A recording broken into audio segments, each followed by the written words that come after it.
They do not show you the smell. Every film about the Second World War gets the light right. The tracers, the fire, the gray dawn over an amphibious landing. They get the sound approximately right. But no camera has ever captured what the men who were there carried home in their memory more persistently than any image. The smell of what a modern industrial war does to human bodies, and to the human beings whose job it was to deal with what was left behind. For every man who fired a weapon in the Second World War, there were dozens who did not, or who fired weapons only incidentally in the margins of work that no recruiting poster ever described and no combat film has ever spent more than a few seconds depicting. The war required not just soldiers, but an entire hidden architecture of labor, men whose job was to clean up after the violence rather than commit it, to keep the machine of organized killing functioning at the biological level where no strategy or ideology or national purpose could reach.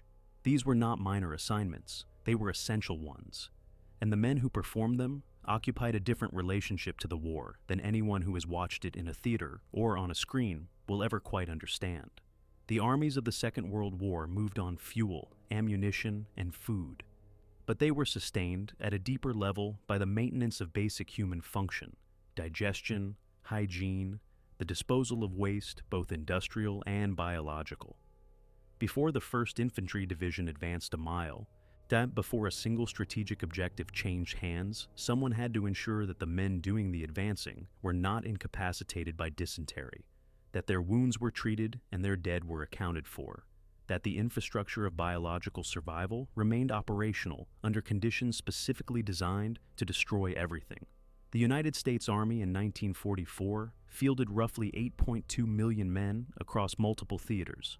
Each of those men required food, water, and sanitation. Each of them was capable of being wounded, falling ill, or being killed.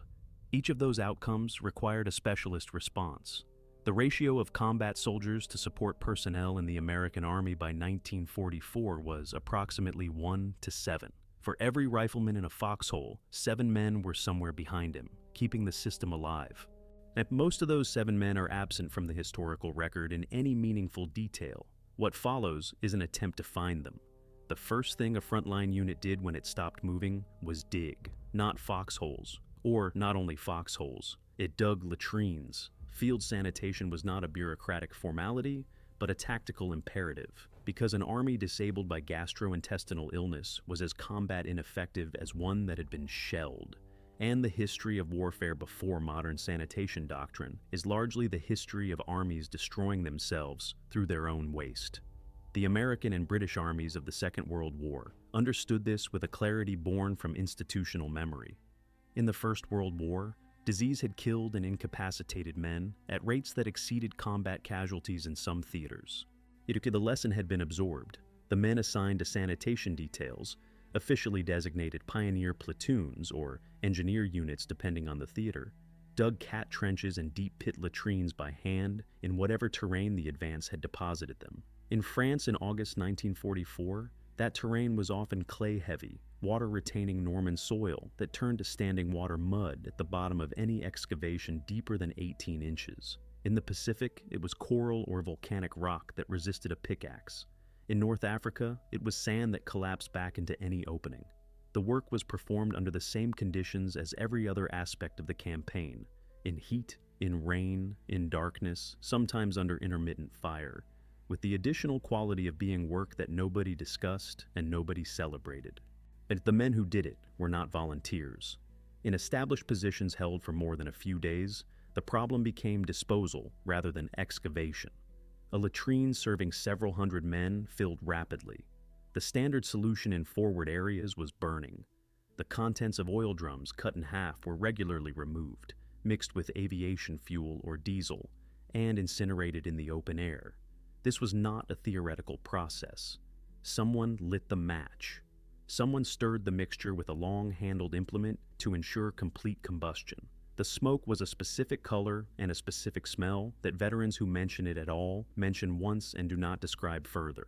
In rear area installations, the vast logistical bases in England, in the Pacific Islands, on in Italy, dedicated waste details operated industrial-scale sanitation systems that processed the biological output of tens of thousands of men daily. the armies also carried their dead. This is the fact about the Second World War that the popular imagination has most consistently refused to absorb, not because it is unknown, but because it is irreducible to narrative. A battle produced bodies. Those bodies had to be found, identified, transported, and interred. The unit assigned to this work in the American Army was the Graves Registration Service, and its personnel were present at every major operation in every theater from North Africa to the Pacific. Graves registration soldiers moved behind the assault waves. Their equipment included stretchers, body bags, identification tags, and forms. Their task was to recover the dead, to establish identity through whatever documentation the body still carried, record the location and circumstances of death, prepare the remains for temporary burial, and maintain the records that would allow the dead to be exhumed and returned to permanent cemeteries after the war. The manual precision of this work was not incidental. It was the entire point. The American military's commitment to accounting for its dead was a specific institutional value, and it fell on Graves registration to honor it. What the work involved in physical terms was not described in official publications. The dead on a modern battlefield did not wait. In the Pacific heat, a body left for 48 hours was unrecognizable. At Peleliu, at Iwo Jima, at Guadalcanal, temperatures regularly exceeded 90 degrees Fahrenheit, and the combination of heat, humidity, and the biological processes of decomposition accelerated beyond anything experienced in temperate theaters. Graves registration personnel in the Pacific worked in conditions where positive identification was frequently impossible by conventional means, where the personal effects that established identity had been scattered or stolen, where the remains themselves were fragmentary from the nature of the weapons that had produced them. The official Army history notes clinically that Graves registration teams sometimes worked for periods of several days without relief.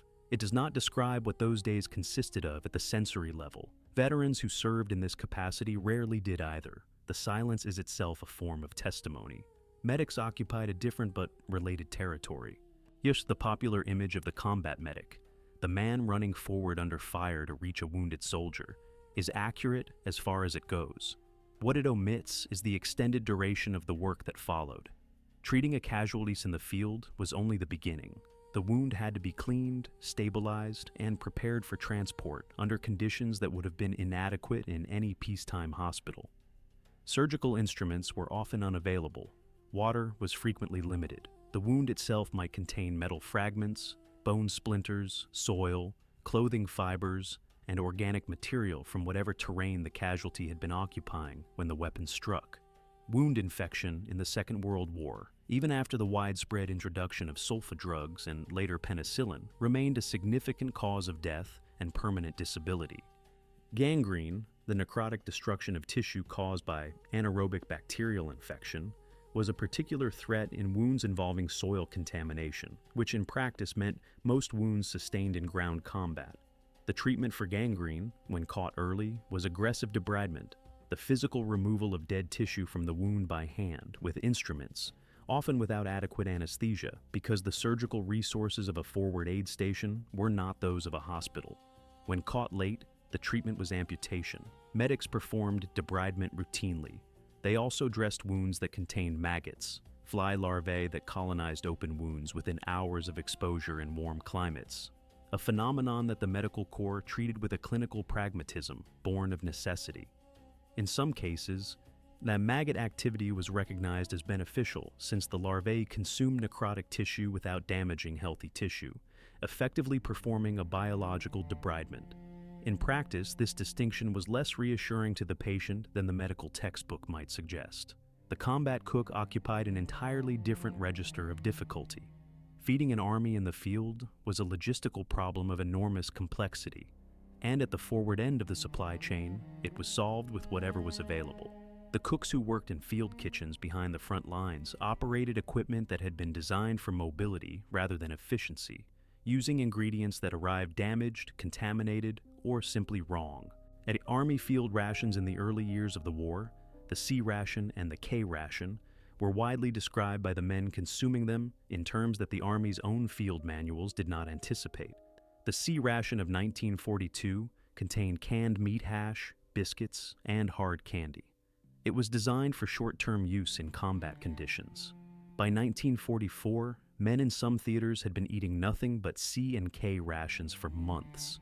The cook's specific problem was preparing food that was edible under conditions that made edibility difficult to achieve. Rain contaminated open containers. Heat accelerated spoilage in ways that the supply chain had not accounted for. In some Pacific Island garrisons, fresh meat arrived from refrigerated ships and had to be butchered and cooked within hours in temperatures above 85 degrees, by men with minimal formal training, using equipment that had been unloaded under fire and was frequently damaged. The animals themselves, cattle and pigs slaughtered locally when supply ships were delayed or sunk, were butchered by men whose previous relationship with meat had been exclusively as consumers. The delousing stations represent perhaps the most viscerally specific of the war's hidden occupations. Lice, body lice, head lice, and pubic lice were endemic in the conditions of ground combat across all theaters. They traveled in clothing, bedding, and soil. They produced intense physical discomfort and, more critically, served as vectors for typhus, the disease that had killed more soldiers than enemy action in every major war in European history until the 20th century. The Second World War was the first major conflict in which typhus did not become an epidemic in Western armies, and that achievement was the direct result of aggressive delousing programs that operated throughout the European theater. A delousing station processed men in groups. Clothing was removed and either destroyed or treated with DDT powder, which had been introduced in 1943 and proved extraordinarily effective against insect vectors of all kinds. Men themselves were examined and treated. The physical examination required for effective delousing was not modest. The personnel operating the stations, often drawn from medical support units, processed hundreds of men per day through a procedure that was, by design, systematic and impersonal. Veterans who passed through these stations described them with a mixture of relief and profound indignity that the relief never quite erased. The delousing stations for prisoners of war and civilian displaced persons in liberated areas of Europe operated at a scale that exceeded anything the regular Army Medical Corps had been designed to handle. In the spring and summer of 1945, as Allied forces moved through Germany and encountered the full extent of the camp system, delousing operations became not merely a preventive medical measure, but an emergency response to active typhus outbreaks. The men performing this work were encountering simultaneously the worst public health crisis in occupied Europe and the most extreme physical evidence of what the war had actually produced at its most systematic level. Many of them had no preparation, either professional or psychological, for what they found. The fuel and ammunition handlers, the motor pool mechanics covered permanently in grease and hydraulic fluid, the signals corps soldiers repairing cable in the mud of Normandy, all of these belong to the same invisible category.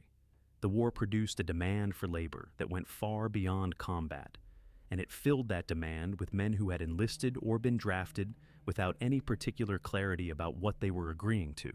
A man who signed his enlistment papers in 1942, knowing he was going to fight, might have imagined a rifle in a foxhole. He might have ended up in Graves registration in the Pacific, or in a delousing station in Germany, or incinerating waste at the edge of an airfield in England for 2 years. And he would not have been wrong to feel that the war he had imagined and the war he got were not exactly the same thing. The distinction between the front and the rear, the combatant and the support soldier, was in practice far less defined than the categories suggest. Artillery fire did not respect these boundaries. Air attack reached rear area installations as reliably as forward positions. The men of Graves registration were not in foxholes, but they were in the immediate vicinity of the dead that foxholes had produced, and proximity to that particular form of evidence has its own effect on a mind. The medic debriding a gangrene wound was not, at that moment, under enemy fire. The experience was not therefore mild. The war produced categories of experience that do not fit inside the narrative structures we have built to contain it. And combat stories have an arc: the advance, the battle, the outcome. The stories of the men who cleaned up afterward do not have that arc. They have only duration and repetition and the gradual accumulation of things witnessed that cannot be unseen. The Army records them as support casualties, as non-battle injuries, as administrative losses. The DSM category for what many of them developed had not been formally established yet. it would be named, clinically, decades later. The balance sheet of the Second World War includes the destroyed cities, the repositioned borders, the eliminated ideologies, the institutional legacy that shaped the next 80 years of global order. All of that is real and consequential. But it also includes the specific memories of men who did work that has no monument and no film, and no particular place in the version of that war that we pass down to the next generation. The war required them, it used them completely, and then it ended, and